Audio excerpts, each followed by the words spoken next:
चलिए, मंगलवार की सुबह इस कारोबारी हफ्ते का डे 2 और आज है निफ्टी 50 के वीकली कॉन्ट्रैक्ट्स के एक्सपायरी का दिन। ध्यान रखिएगा, इस महीने अभी भी एक मंगलवार बचा हुआ है, तो मंथली कॉन्ट्रैक्ट्स की एक्सपायरी अगले हफ्ते आनी है। लेकिन पहले गिफ्ट निफ्टी लेकर आइएगा। 30 पॉइंट ऊपर खुलेंगे, इस तरह के इंडिकेशंस गिफ्ट निफ्टी आज, मतलब इन ग्रीन फ्लैट टिल्ट ग्रीन की तरफ, ऐसा कहिए। लाइए ग्लोब पर नजर का स्ट्रिंग दिखाता हूं, दुनिया का मूड कैसा है। पिछले कुछ दिनों से दुनिया सपोर्टिव है, तो मूड वैसे ही, इसीलिए हमारा भी सुधरा हुआ है। खैर, आज भी तस्वीर बुरी नहीं है। एशिया आपकी स्क्रीन पर आएगा आज सुबह, जो इस समय कामकाज हो रहा है, थोड़ा सा मिला जुला फ्लैट से इन ग्रीन, लार्जली इन ग्रीन टिल्ट है। और प्लेट फ्लिप होगी तो यूएस के बाजार आएंगे। प्रोड्यूसर साहब ने हेडलाइन बिल्कुल सही लिखा, back to back third straight day हो गया है मजबूती के साथ यूएस में कामकाज का। बढ़िया, आधे % से 2/3% का उछाल, जबकि हम डाइजेस्ट करके गए थे फ्लैट से आधे % की तेजी। आधा % नैस्डैक डाइजेस्ट करके गए थे। नैस्डैक का हैंडओवर देखूंगा तो जैसा छोड़ा था वैसा ही मिला। बाकी दोनों देखूंगा, डाउ और S&P, तो जहां छोड़े थे उससे बेहतर तेजी देखने को मिल रही है। तो हैंडओवर यूएस का बढ़िया है, वो तब और आपकी पहली प्लेट दिखा रही है आपको।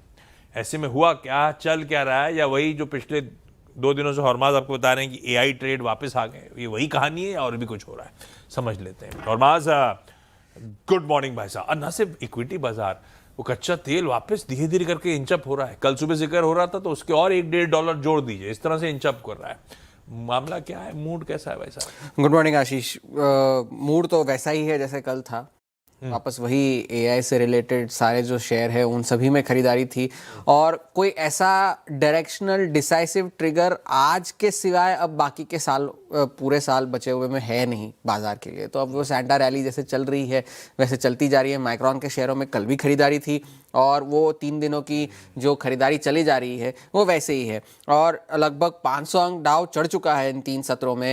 अब 500 अंक दूर है अपने रिकॉर्ड हाई से भी। S&P 500 भी 150 अंक चढ़ा है, नैस्डैक 750 अंक चढ़ा है। तो पोजीशनिंग इस वक्त इस तरह से हो गई है बाजार की कि फंड मैनेजर्स जो है अब रिकॉर्ड लो कैश लेवल्स पर बैठे हैं।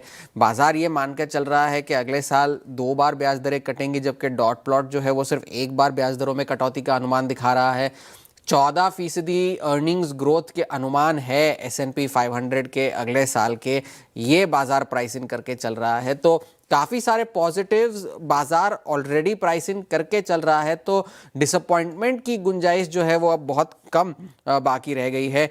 और 2026 के लिए भी एनालिस्ट्स यही कह रहे हैं कि भले ही बाजार अगले साल थोड़े बहुत ऊपर चले, लेकिन वॉलेटिलिटी के साथ चलेंगे, उतार चढ़ाव बने रहेंगे, और उस वजह से निवेश के मौके सोच समझ के लेने चाहिए। लेकिन गोल्डमैन सैक्स ये कह रहा है कि बाजार अभी भी यूएस की अर्थव्यवस्था की जो स्ट्रेंथ है उसे पूरी तरह से फैक्टर इन करके नहीं चल रहा, और अगले साल अगर सिक्लिकल रैली आई तो स्मॉल कैप शेयर ज़्यादा अच्छा करेंगे, ये गोल्डमैन सैक्स ने अनुमान लगाया है। फेड के जो गवर्नर है स्टीफन मिरन, जिनको डोनाल्ड ट्रंप ने चुना था, कल उन्होंने ब्लूमबर्ग को दिए हुए अपने एक इंटरव्यू में ये कह दिया कि अगर ब्याज दरों में कटौती जारी नहीं रही अगले साल तो यूएस में रिसेशन यानी मंदी का खतरा हो सकता है।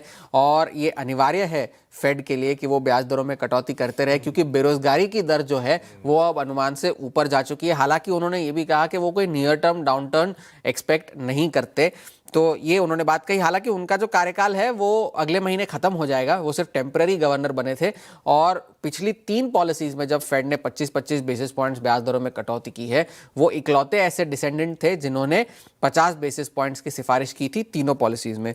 अब डॉलर जो है 98 पर अभी भी बना हुआ है, लेकिन सोने की कीमतें रिकॉर्ड हाइस पर है, चांदी रिकॉर्ड हाई पर है। इनफैक्ट चांदी तो $70 के नजदीक आ चुका है।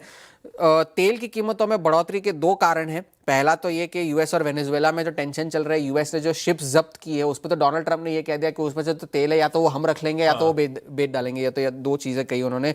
और दूसरी बात ये कि अभी भी रूस और यूक्रेन के बीच में कोई बड़ा ब्रेक थ्रू नहीं आया है। यूक्रेन ने कल एक ड्रोन हमले में यूएस के एक तेल की शिप पर भी हमला किया मेडिटेरेनियन सी में, तो उस वजह से थोड़े से सप्लाई कंसर्न्स है, इसलिए $62 के आसपास ब्रेंट है और $58 के ऊपर WTI, जो कि 2021 के अपने लोस से रिबाउंड करता जा रहा है। आज का सबसे बड़ा ट्रिगर जीडीपी का आंकड़ा होगा।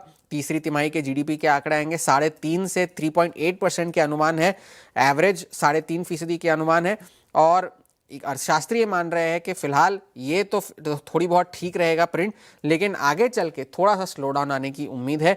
उसके अलावा आज industrial production, capacity utilisation, consumer confidence, तो मैक्रो डेटा के हिसाब से ये आज का आखिरी एक बड़ा दिन है यूएस के बाजारों के लिए। तो जीडीपी पर सबकी नजरें होंगी, लेकिन कोई ताज्जुब की बात नहीं होगी कि एक डिलेड डेटा है, तो आगे के प्रिंट पर ज्यादा बाजार का ध्यान होगा।